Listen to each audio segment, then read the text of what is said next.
Today we're changing the instrument cluster in this van for two reasons. One, the PRNDL display and the mileage display are not working, and then this is an American import vehicle into Canada and it's in miles, so it seems like an opportune time to change it over to kilometers. Just makes the math a little bit easier when you're trying to figure out your fuel economy in your base country.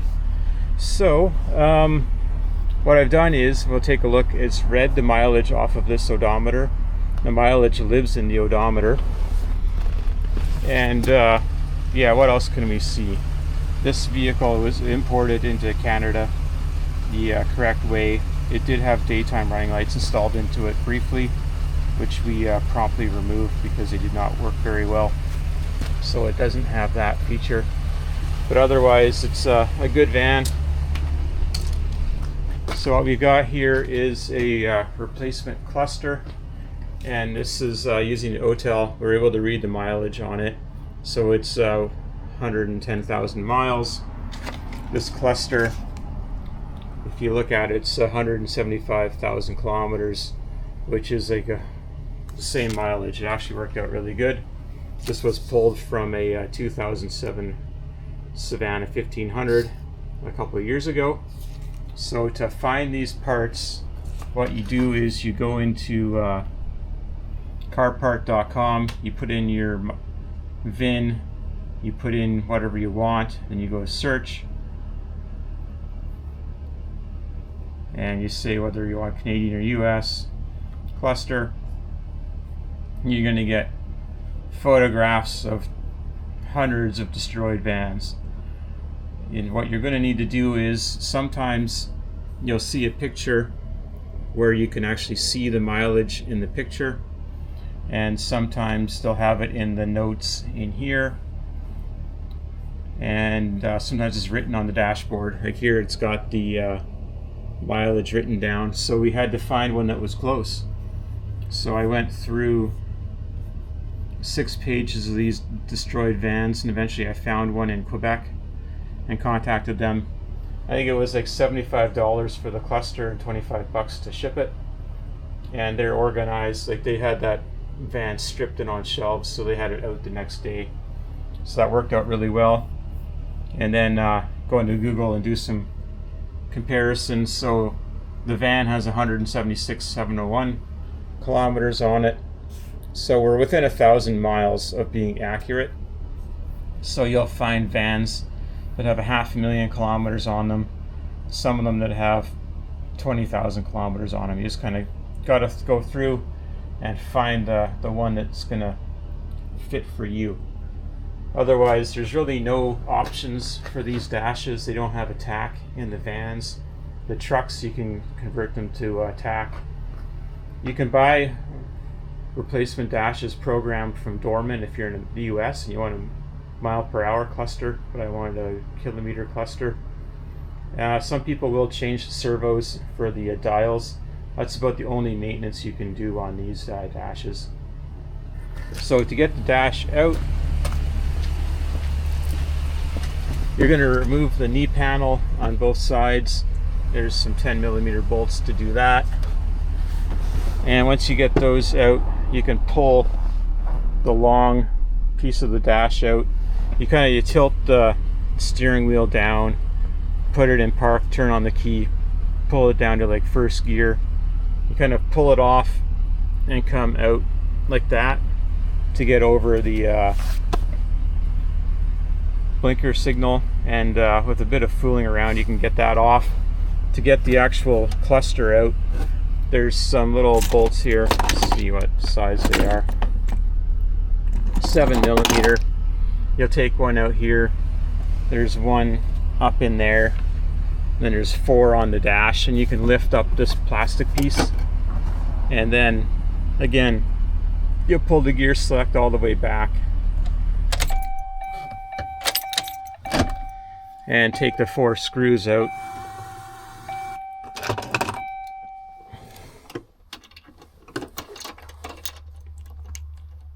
If we can do this in real time or not. It's a bit fidgety to get it out. I've had this out a number of times. you pull it out like that, and then you're going to get bound up on the steering wheel if you go that way. So I feel like you have to come out the other way, but eventually you'll get it out. So that's sort of the point there, and you'll have lots of blinkers and four-way noise on, but I don't want to scratch up my column too much. So I'm going to get this thing out, and then you'll see this one's, like I said, it's in miles, the new one's in kilometers. We'll read the new one and see. I think that it'll display in miles as well, but then the in here it'll be in kilometers. I'm going to lose my oil change indication, so I got to figure out how many kilometers I got on my oil, and then kind of get that worked out. So we'll get the new dash in and see what's going on. So that's what it looks like on the inside there, and then on here is just that pin. You can remove the plastic, which I think I'm going to do. I'm going to put the plastic on the other dash because it's got a ding right up here. And if you wanted to calibrate your indicators, you could pull them off and put them back on. You'd have to use the OTEL. I did a video kind of explaining how to do that to read the real-time information. But I'm going to run with it the way it is because it's never been apart, and I'm hoping that it's fairly accurate. So yeah, like I said, I'll get the new dash in here now. I already just got the dash tucked in here. It doesn't have the plastic on it right now. Took it off to clean it. Alright, we've got the PRNDL is back. Mileage is back, 174,799. We've got voltage. Fuel is correct, it was full. The temperature is kind of suspicious. I guess no, I had it idling, so I guess that's probably right. So that was successful. So now we're going to go into here and see if we can get live data. So data 2 from the dash, and it's got different miles, 108,615. So the vehicle is reading in miles. I can reset the odometer here. 156. Now that is 0. I'll go into the next one here. I'll reset that. So these are both 0 now. That's working correctly. I think the oil change was in the engine actually. So that is good. Let's just go check the PCM.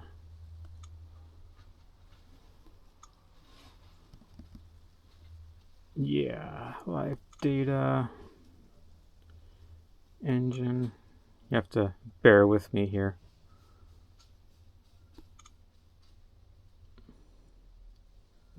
Got to find the oil life in one of these displays.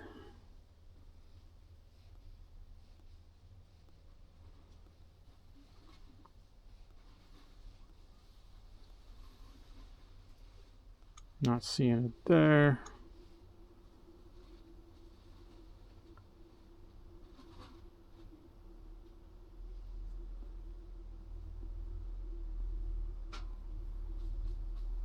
Low oil life remaining 80%. Okay, so I didn't lose my oil change indicator. So that's really good. So there was nothing lost in this. We will take it out on the road and confirm that it works correctly. Like I would say, if the dash is in miles or kilometers, the 0, the 100 and the 160 and the 0 are both in the same place. So it should sweep. It doesn't really matter what it's got,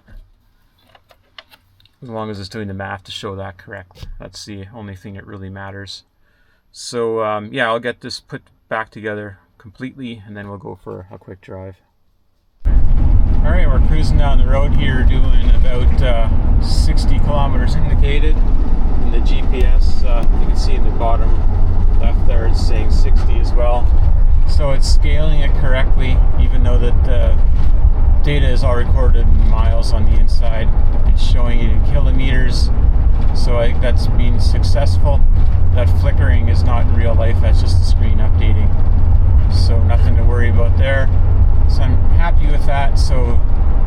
guess the end result is that we proved that the mileage lives in the odometer and it goes from vehicle to vehicle. I've also proven that you can change a vehicle from miles to kilometers and kilometers to miles. So depending if you want to change your vehicle for whatever reason. So those both work. And that's about it. So hopefully you found this useful. I'm going to head back home and drop the transmission oil out of this thing and get ready for next year. So thanks for watching.